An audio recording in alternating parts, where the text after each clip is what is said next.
모세를 왕궁에 뒀으면 모세가 왕궁의 그 영화를 스스로 포기했을까요? 절대로 스스로 포기할 사람 아닙니다. 안 떠날 걸 아시니까 살인자의 오명을 만나게 만들어가지고 그는 불가피하게 떠날 수밖에 없는 처지가 돼요. 그 배후에는 하나님이 정말 시련이라는 광야의 훈련을 통해서 하나님의 하나님 되심만을 깨달아 알기 위해서 하드 트레이닝을 시키는 것이 광야의 40년의 모세였어요. 모세는 자기 계획이 있었어요. 자기 백그라운드를 가지고 자기 동족들, 어려서부터 부모로부터 받았던 그 민족의 정체성을 독립을 시도해 보려고 하는 그 계획이 왜 없었겠습니까? 만약에 모세가 왕궁을 떠나지 않고 유대 백성들을 독립을 시켰다고 해봅시다. 모세의 공력은 누구에게로 돌아갈까요? 모세 스스로에게 다 돌아가고 하나님의 하나님 되심은 모세에게 가려져서 빛을 보지 못할 거예요. 하나님은 그런 걸 원치 않았어요. 비록 네가 왕궁의 백합을 잃어버리고 내 배우를 잃어버릴다 할지라도 전혀 의지할 것이 없는 그 빈 광야에서 혈혈단신 맨주먹으로 불가능한 사람이라 할지라도 하나님만 의지하게 될 때는 출애굽의 위대한 히어로가 될 수 있게 하시겠다는 이 하나님의 권능을 훈련시키는 것이 광야의 삶이었습니다. 여러분, 물량적인 현실주의보다는 영적인 시련에 자청하는 용기가 모세에게는 필요했던 것이죠. 시편 83편에 보면 이럴 때 쓰는 말이 있어요. 주의 궁정에서 한 날이 다른 곳에서의 첫날보다 낫다.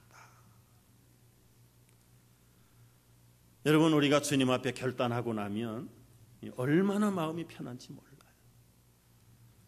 여러분, 은퇴하신 분들 심정을 저는 전달받아요.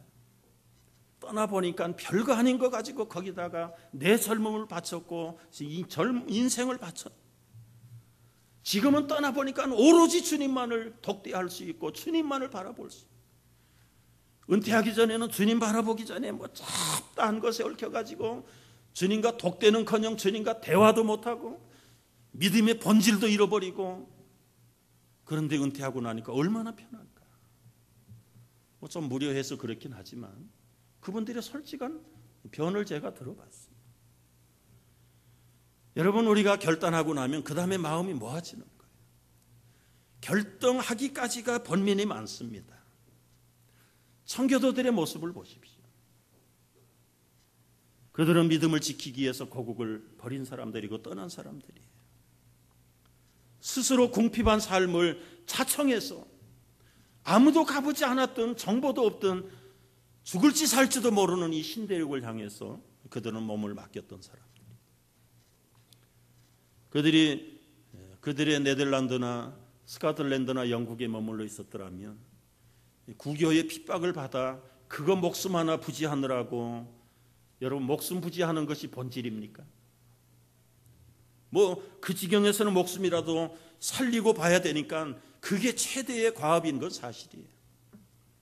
그러나 목숨은 주님을 섬기기 위해서 있는 것인데, 청교도들이 만약에 신대륙에 건너오지 않았고 거기에서 있었더라면 그저 목숨 하나 구하느라고, 투쟁하느라고, 죽이면 하느라고 요리요동 저리요동 하다가 인생을 다 보낼 뻔했는데,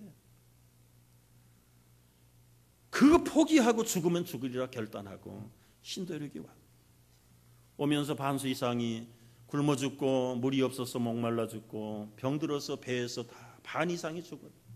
그리고 102명이 살아서 이 지금의 느인근들 지역에 상륙했다고 그러지 않습니까? 한해 겨울이 지나가면서 남은 102명 중에서 또 반이 또 죽임을 당한. 그런 가운데서도 예배당을 먼저 건축하고, 두 번째로 학교를 짓고, 세 번째로 맨 나중에 자기들의 움막을 지어서 그들이 거쳐요. 그들이 그때 지어놓은 예배당과 학교가 지금도 남아있잖아요. 그들이 생각을 해보십시오. 이 혹독한 미국의 추위와 굶주림과 질병과 원주민들의 그 위험 속에서도 결단하고 나섰기 때문에 누구 하나 원망하거나 고국으로 돌아가자라고 후회해본 사람이 없었다는 것은 무엇을 말하는 것입니까? 그런 죽으면 죽으리라는 결단을 가지고 이 미국의 기초석이 되었고, 지난 300년 동안 세계의 영화를 누리게 된 미국을 만들어내는 원동력이 이들의 타협없는 믿음 속에서 이루어진 것이죠. 그런데 오늘날 그들이 만들어 놓은 잘 사는 이 미국의 현대 지도자들이 하는 일들을 보십시오.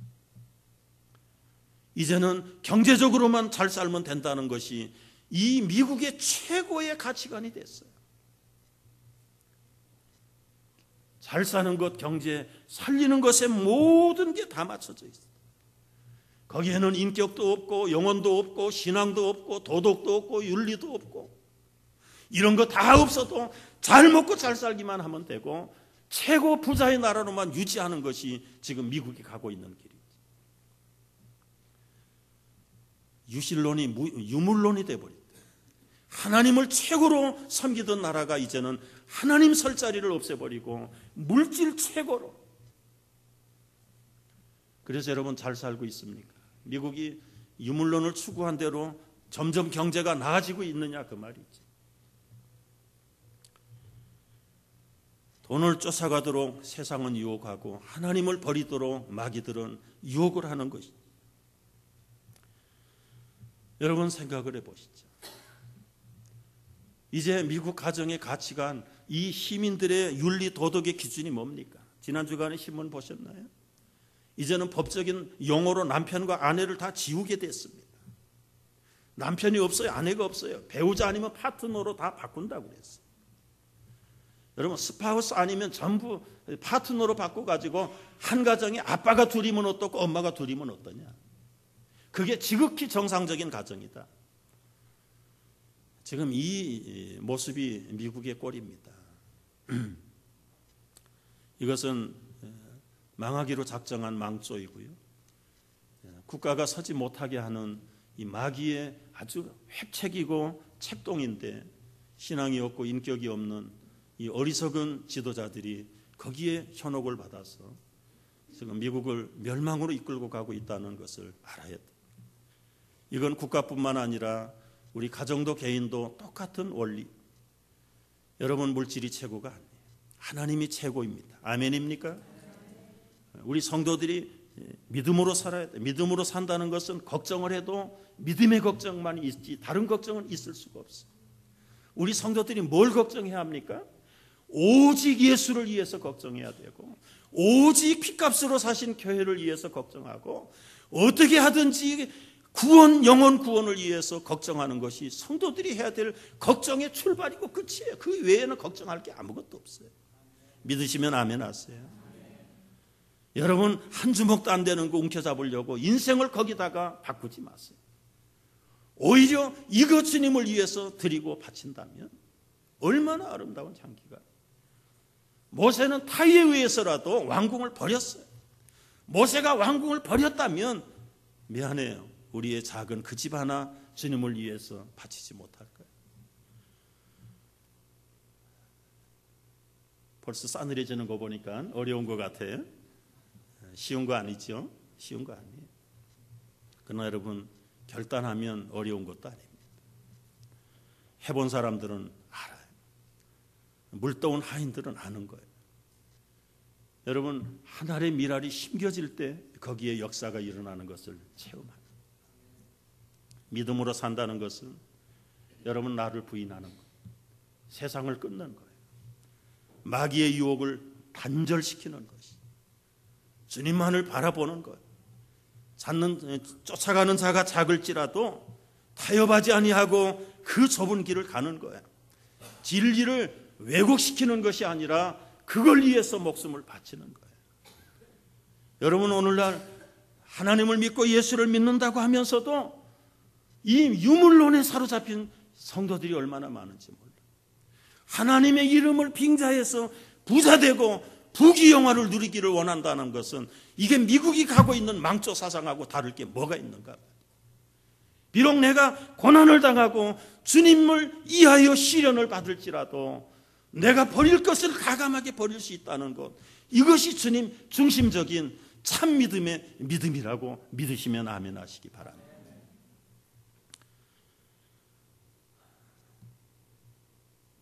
모세는 큰 재물보다 하나님의 상급을 바라보았습니다. 26절을 한번 같이 읽고 마치겠습니다. 그리스도를 위하여 받는 수모를 애굽의 모든 보화보다 더 큰 재물로 여겼으니 이는 상 주시는 이심을 바라봅니다. 리더들은 현재 비전에 만족하지 않아. 하나의 비전이 이루어지면 더 큰 비전을 기대해. 비전은 희련을 통해서 더욱 강해진다는 것을 알아요. 여러분, 우리가 맨 처음 믿을 때 은혜 받았다, 권능을 깨달았다, 지금 이렇게 분석해 보면 처음 믿을 때에 받은 은혜 깨달음은 우리 육감적인 오관을 통해서 깨달아지는 것입니다. 하나님의 권능과 기적이라고 해도요, 처음 믿을 때는 눈으로 보고 귀로 들리고 때로는 냄새 맡고 맛을 보고 손으로 만져보는 것들이에요. 믿음이 유약하니까 그때는 그런 식의 기적과 권능을 체험하게 만드세요. 그러나 이제 믿음의 장성한 분량이 들어가기 시작하면 눈에 안 보여요. 귀에 들리지도 않아요. 아무리 비전으로 기도해도 눈앞에 안 나타나는 경우도 있어요. 그럼에도 불구하고 부인할 수 없고 눈을 떠도 보이고 감아도 보이고 잊어버리고 싶어도 잊혀지지 않는 것이 바로 비전이고 하나님의 권능, 진정한 성화된 믿음이라는 사실을 깨달아야 될 줄 알아요. 처음에는 오간을 통해서 하나님의 기적을 깨닫지만 이제는 성숙한 장성의 분량에 나아가는 자들은 오직 믿음만을 통해서 주님을 깨닫게 되는 것입니다. 영적으로 이 깊은 이야기를 몇 분이나 이해하려는지 모르겠어요. 여러분, 우리 중부교회 교우들은요, 말씀이 아주 깊이가 있고 성숙한 수준 높은 성도들이 되기를 축복합니다. 이해하면 크네요. 그럼 그 전에 것도 다 알아들으셨다는 이야기죠. 유치원생들에게는 그림 컬러가 많아요. 그러나 여러분, 대학생들 교과서는 그림이 없어요. 그림이 없다고 해서 하나님의 기적이 없는 겁니까? 꼭 대학원에 왔는데 유치원 교과서를 사용해야 되겠어요? 여러분, 히브리서 11장에 나타난 우리 믿음의 선배들은 손에 잡히지 않아도, 심지어 목이 달아나도, 자기 인생이 완전히 돌탕에 맞아서 으깨지고 찢겨지고 갈갈이 흩어진다고 해도 주님을 바라보는 믿음과 비전을 포기할 수가 없어요. 불의 태움을 받을지라도, 짐승의 밥이 될지라도 그들은 주님을 바라보는 믿음을 포기하지. 그게 믿음이에요. 그게 믿음이에요. 오늘 이 믿음을 요구하시는 거예요. 다 갖추고 번듯하게 차려가지고 나가는 믿음, 그거는 어떤 면에서는 인위적인 믿음이 아닐까 생각을 해요. 내가 그리스도를 위해서 죽으면 죽으리라, 망하면 망하리라, 오히려 주의 백성들과 더불어서 고난받기를 더 좋아하는 이 모세의 희생적인, 처음에는 타의에 의해서 밀려났지만 후에는 자청할 수 있는 그 믿음을 가지고 나가는 것이 모세의 믿음이고 우리의 믿음이 돼요. 여러분, 두 종류의 사람이 있어요. 하나님이 있는 사람, 하나님이 없는 사람. 바로는 하나님이 없는 사람. 모세는 비록 광야에 쫓김을 받은 사람이지만 하나님 중심으로 사는 사람. 두 인생을 비교해 보세요. 하나님이 없는 바로는 화려했습니다. 부여했습니다. 권세가 높았습니다. 그러나 결국은 망할 사람. 모세 하나님 중심으로 살았어요. 쫓겨날 때는 초라했어요. 비참했어요. 40년 동안 누가 한 번 와서 만나주는 사람도 없었을 겁니다. 잊혀진 인생, 포기된 인생인 것 같지만 결국은 하나님이 함께 하실 때 이 비천한 모세가 하나님 없는 바로를 멸망의 길로 몰아넣는 것이죠. 이 놀라운 권세가 하나님의 사람들의 권세예요. 여러분, 유혹이 있을지라도, 우리 속에 갈등이 있을지라도 믿음의 사람은 가감하게 육적인 것을 끊어버리고 하나님의 부르심과 지시하심 앞에 힘있게 달려나가는 우리 모두가 되기를 주의 이름으로 축복합니다. 기도하겠습니다.